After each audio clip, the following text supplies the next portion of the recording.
Olá, meus queridos amigos. É com imensa alegria que estou aqui participando dessas reflexões sobre o livro da Esperança. Eu sou Cleonice, eu faço parte do NEP Eurípides Barçanufo, da cidade de Franca, do interior do estado de São Paulo. Para a gente hoje ficou a lição número 75, no caminho da elevação. A lição começa com uma citação do Evangelho de Mateus e ela fala: tomai sobre vós o meu jugo. Na sequência, é um trecho do Evangelho segundo o Espiritismo, capítulo 22, item 3.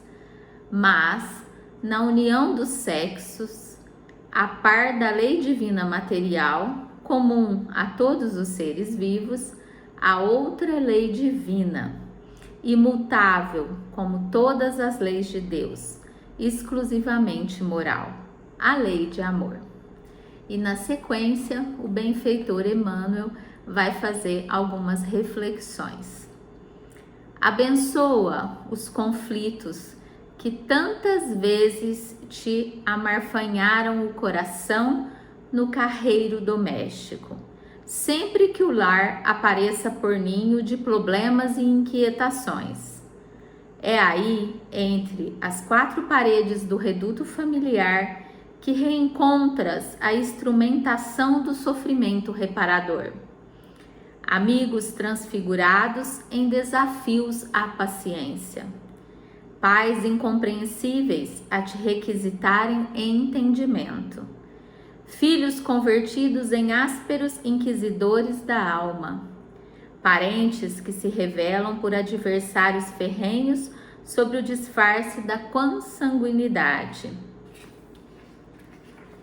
Lutas inesperadas e amargas que dilapidam as melhores forças da existência pelo seu conteúdo de aflição. Aceita as intimidações do calvário doméstico na feição com que se mostrem, como quem acolhe o remédio indispensável à própria cura. Desertar será retardar a equação que a contabilidade da vida exigirá sempre na matemática das causas e dos efeitos.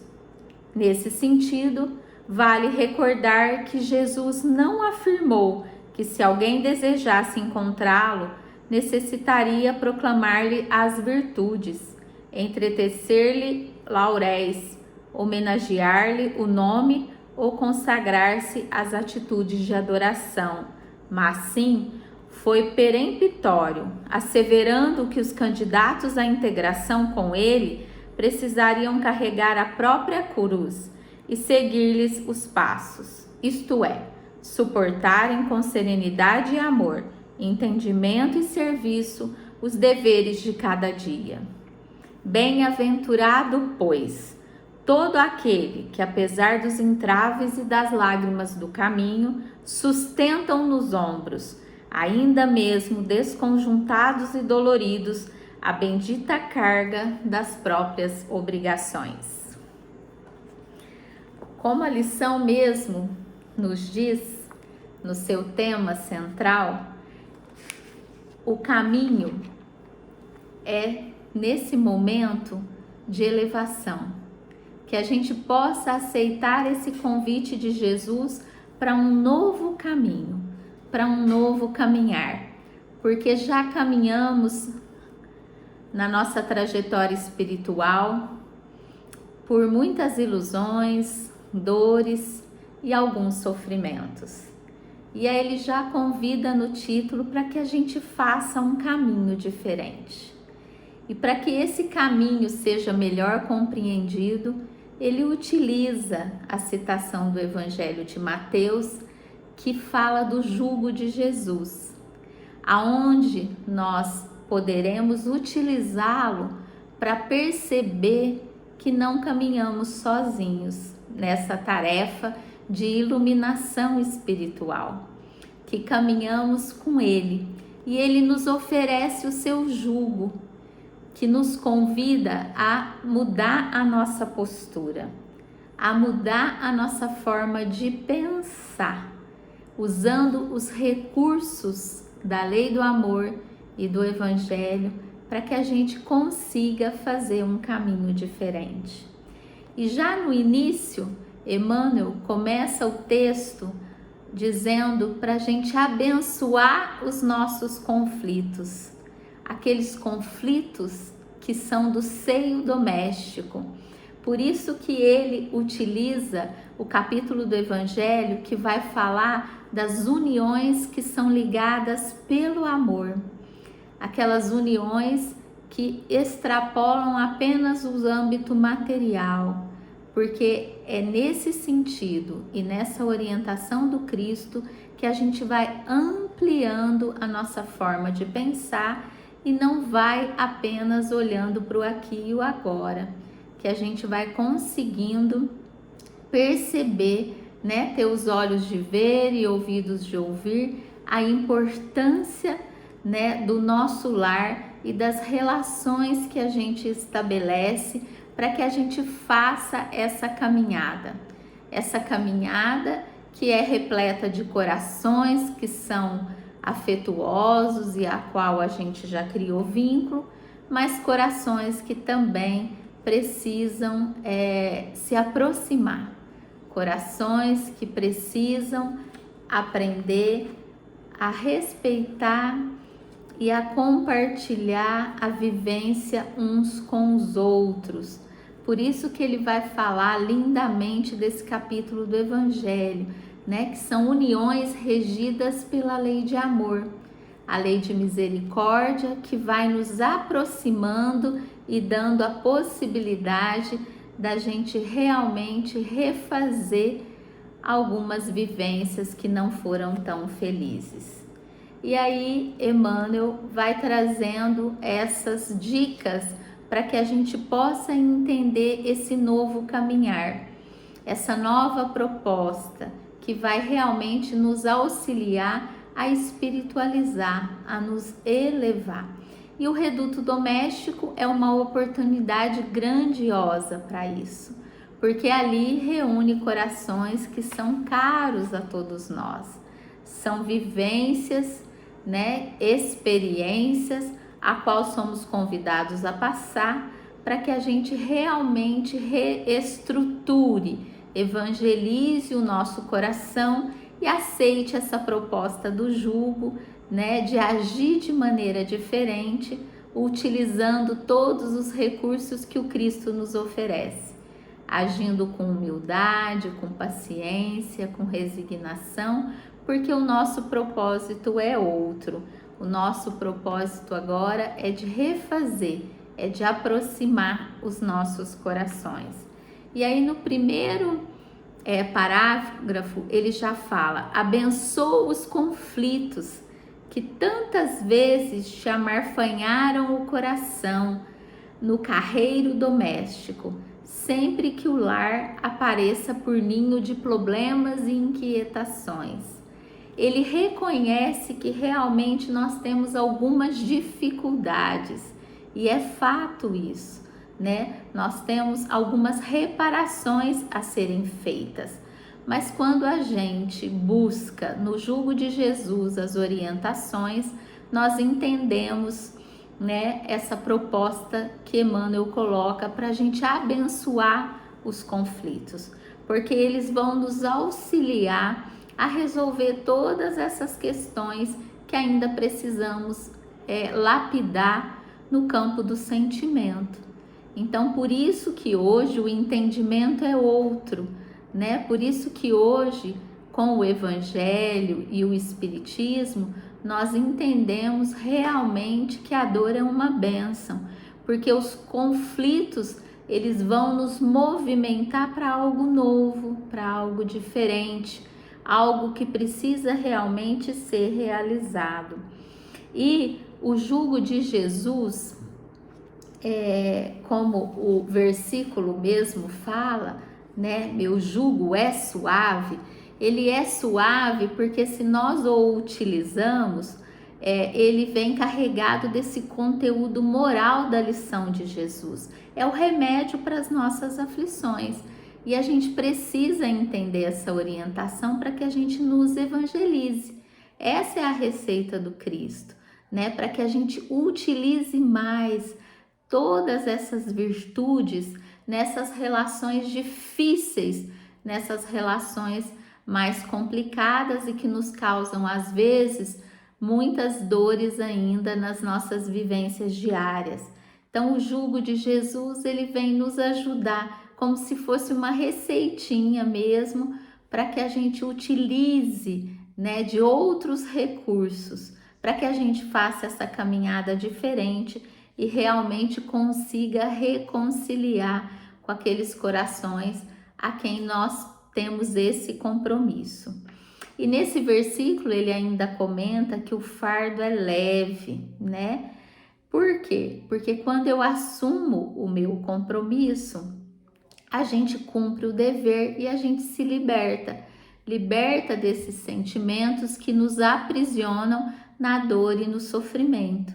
Então ele passa a ser leve quando a gente começa a assumir os nossos compromissos e saber que toda dificuldade, né, que toda experiência difícil é uma oportunidade para que a gente aprenda e para que a gente cresça espiritualmente, utilizando esses recursos do Evangelho, aceitando que a brandura e a humildade é o caminho a ser trilhado e não mais a rebeldia que vai multiplicando cada vez mais as nossas aflições. Que a gente realmente reflita sobre essa proposta do Cristo, para que a gente compreenda, né, que todos aqueles irmãos que estão conosco no lar, ou todas aquelas uniões que fazem parte, né, hoje da nossa trajetória, da nossa vida, elas são importantes para que a gente reconstrua algo dentro do nosso coração.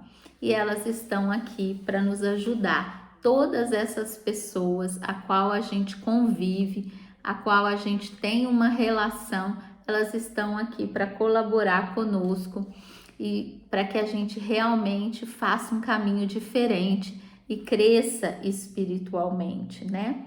E ele frisa isso no texto, que é no reduto familiar que reencontramos a instrumentação do sofrimento reparador, né? Porque muitos daqueles que caminham conosco são os reflexos da vivência de ontem, né? São aquelas vivências que nós tivemos e hoje se reflete. Por isso que nós temos a oportunidade de fazer diferente, de conviver novamente, mas numa nova proposta.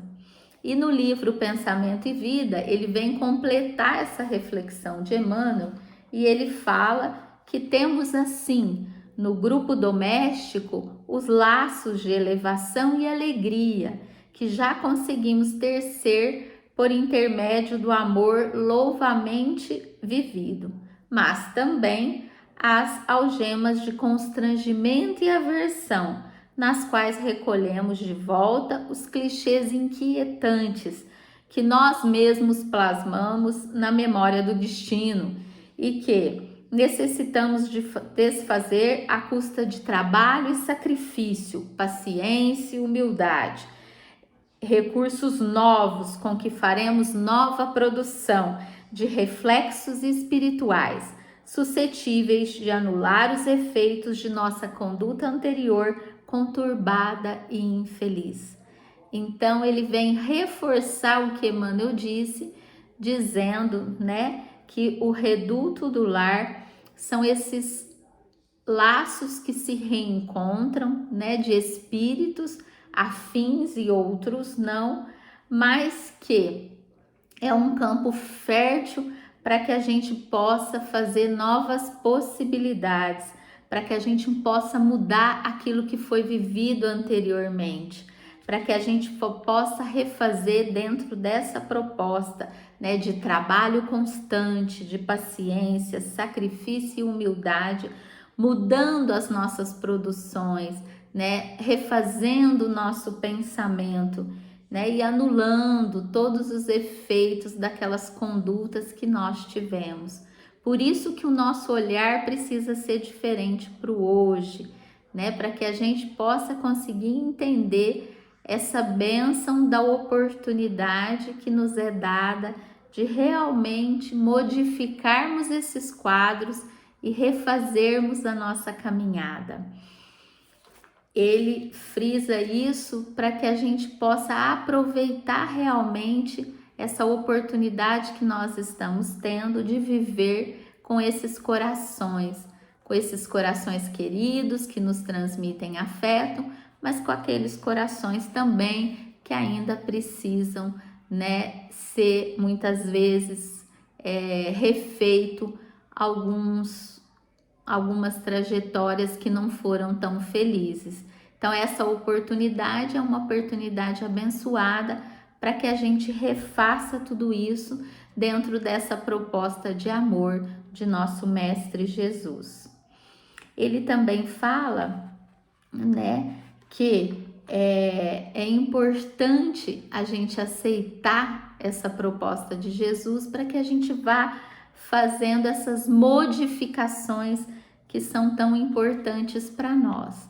E a gente pode aqui lembrar do exemplo no livro Boa Nova de Bartolomeu, do apóstolo, um apóstolo tão dedicado ao Cristo, mas que tinha uma tristeza muito grande, porque dentro do seu ambiente doméstico ele vivia algumas perturbações, porque o seu pai, o seu irmão não compreendia o que ele fazia. E aí eles eram muito grosseiros e ásperos com ele. E aquilo lhe causava grande tristeza. Até que um dia ele vai falar com o mestre, e o mestre, né, bondosamente, com todo o seu amor, fala, né, para Bartolomeu que as lições primeiras são para o nosso coração. O evangelho primeiro precisa se interiorizar em mim, para depois ele ser expandido para o outro. E que a lei de Deus e as oportunidades que ele nos oferece são oportunidades de aprendizagem, né? Então nada é motivo de tristeza e de desânimo. Apesar dele ter vivências, né, muito conturbadas, não só dentro de casa, mas no comércio, a tristeza pela perda da mãe, mas que acima de tudo isso está Deus, um Pai amoroso que zela por todos nós e que cuida, né, desse caminhar nosso, nos auxiliando, né, com a proposta do Evangelho e com o jugo que Jesus veio nos oferecer. Então, Bartolomeu é um bom exemplo para que a gente possa ter bom ânimo, né, para que a gente não desista da nossa caminhada, dessa caminhada de elevação. E no final do texto, ele vai dizer que bem-aventurado aquele que, apesar dos entraves e das lágrimas do caminho, sustentam nos ombros, ainda mesmo desconjuntados e doloridos, a bendita carga das próprias obrigações. Então, bem-aventurados aqueles que continuam caminhando. Apesar de todas essas dificuldades, apesar das vivências doloridas, das energias que são consumidas, mas convicto, né, de que é preciso caminhar junto com o Cristo, observando o seu jugo e tendo um entendimento diferente, aproveitando essa oportunidade que é dada para todos nós. Eu agradeço imensamente a oportunidade de fazer algumas reflexões aqui com vocês e que a paz de nosso Mestre Jesus possa ser sentida por todos os nossos corações, hoje e sempre. Obrigada.